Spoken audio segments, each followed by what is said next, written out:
Bonjour, bonjour ou bonsoir, je ne sais pas.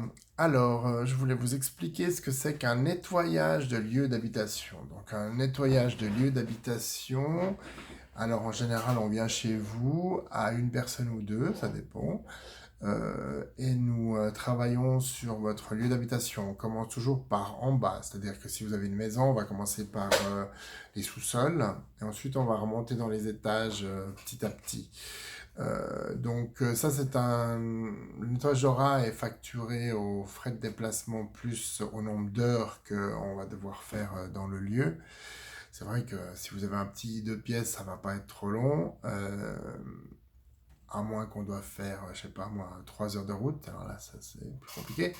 Mais c'est un travail qui se fait à domicile, donc c'est clair que. Et puis il faut pas avoir de détecteur à incendie. Si vous avez un détecteur à incendie dans le lieu, ça, il faut le débrancher, autrement on ne peut pas faire le nettoyage de l'aura. Le nettoyage du lieu d'habitation. Le nettoyage du lieu d'habitation, alors on chasse toutes les mauvaises énergies, les mauvais esprits qui peuvent être dans le lieu. Donc c'est intéressant de faire ça, par exemple, quand vous venez de déménager ou quand vous êtes dans une vieille bâtisse, ou bien si vous êtes entouré de voisins qui ont des soucis. Donc c'est soit les voisins qui ont des soucis puis donc le lieu est chargé, ou alors des voisins qui sont négatifs et qui vous envoient des mauvaises énergies. Donc ça, c'est intéressant de le faire de temps en temps, une fois par année ou tous les 6 mois, mais pas plus. Et c'est très intéressant de le faire quand vous avez déménagé ou quand quelqu'un est mort dans la maison. Des fois, il faut faire passer des esprits à un autre niveau pour plus qu'ils vous dérangent dans le lieu d'habitation, des esprits, que ce soit des fois des gens principalement, mais ça peut être aussi des fois des animaux qui peuvent gêner aussi, qui sont dans les lieux en fait.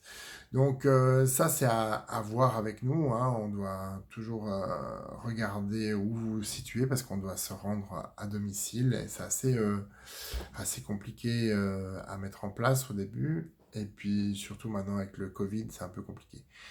Mais alors on le fait très régulièrement. Ça, c'est un travail qui se fait avec de l'encens principalement, euh, plus des prières et autres. On va pas rentrer trop dans les détails, mais en fait on brûle beaucoup d'encens. C'est pourquoi il faut pas trop de détecteurs incendie parce que c'est vraiment comme si vous fumiez 20 paquets de cigarettes, quoi. Ça fume énormément, on utilise des encens spéciaux avec des charbons, ça envoie beaucoup, beaucoup de fumée. C'est pour ça qu'il faut vraiment pas de détecteur incendie activé, autrement il y a les pompiers qui vont arriver.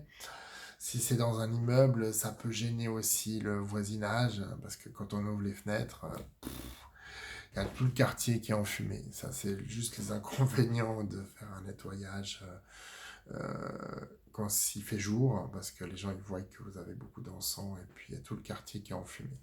C'est ça les inconvénients. Mais on n'a pas le choix, c'est comme ça que ça se pratique. Voilà, tous les liens sont en bas de la vidéo. Si vous avez des questions, vous pouvez m'appeler. Bonne journée, au revoir.